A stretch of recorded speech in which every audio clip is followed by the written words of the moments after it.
between sales of Rao's sauce in the grocery store and full-service restaurant foot traffic. They found nearly a 50% negative correlation between Rao's volume velocity and traffic growth in Italian chains, and a 67% negative correlation to restaurants overall. So is premium sauce taking the place of going out to eat? It is in my household. Joining us is Sarah Senator, senior restaurant analyst at Bank of America. Sarah, I had no idea until this morning that we were doing this story, and it is literally like you are standing in my kitchen. Tell me what you found. Yeah, I think you summarized it quite nicely, which is to say, what we have seen is that Rao's core SKUs, so exactly the kinds of, the kinds of products that you're thinking about, I think that you're probably using at home, are actually turning faster. And to your point, we saw a negative correlation, meaning velocity or how fast the Rao's products are selling is negatively correlated with how much traffic growth full service restaurants are seeing. And that's been true for a few years now. I think what we are noticing here is there are a couple of things going on. One is we do know that when people are feeling more pressured, they do eat at home. So this part, I think, is very consistent with what we are seeing here, which is that the industry, the restaurant industry over the last year has struggled, especially with lower income consumers.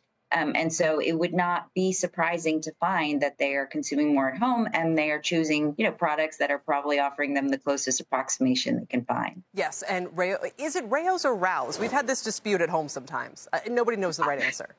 I call it Rao's, but my colleague Pete Galbo, who covers the company, he would be the definitive answer that. We call it Rao's also. What I think is interesting is it almost suggests a causality because there is a good tasting pasta sauce. We don't all have to go out to eat, when in reality, and I think as you're saying, it's probably the other way around, meaning once people are deciding they're going to eat at home for whatever reason, and it could be millennial lifestyles as well, people are just not able to go out to eat as much as they were, 5, 8, maybe 10 years ago.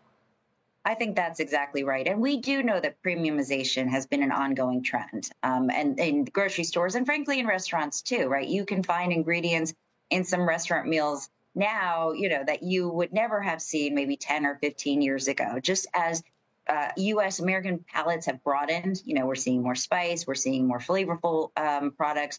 And so I think, these trends have been very persistent for a long time. People want food that tastes good. Yeah, amen. So if I were one of these restaurant chains, I would have bought Rao's instead of Campbell's and shut it down, or, seriously watered it down or something. Which are the chains you think are best and worst positioned into next year, Sarah? Curious. Yeah. So, I mean, one of the other exhibits that we included in this report is just a price comparison. So, yes, to cook at home is cheaper. That's for sure. It doesn't include the cost of the cost of your time, and that's no small thing for many people.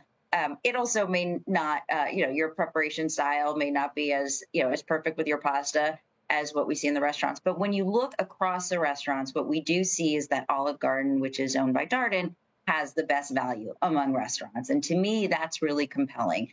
People like the taste of the food. And if you're getting something similar or, as good or better tasting, and it's at a 20, 30, 40% discount to peers, that's a pretty compelling offer.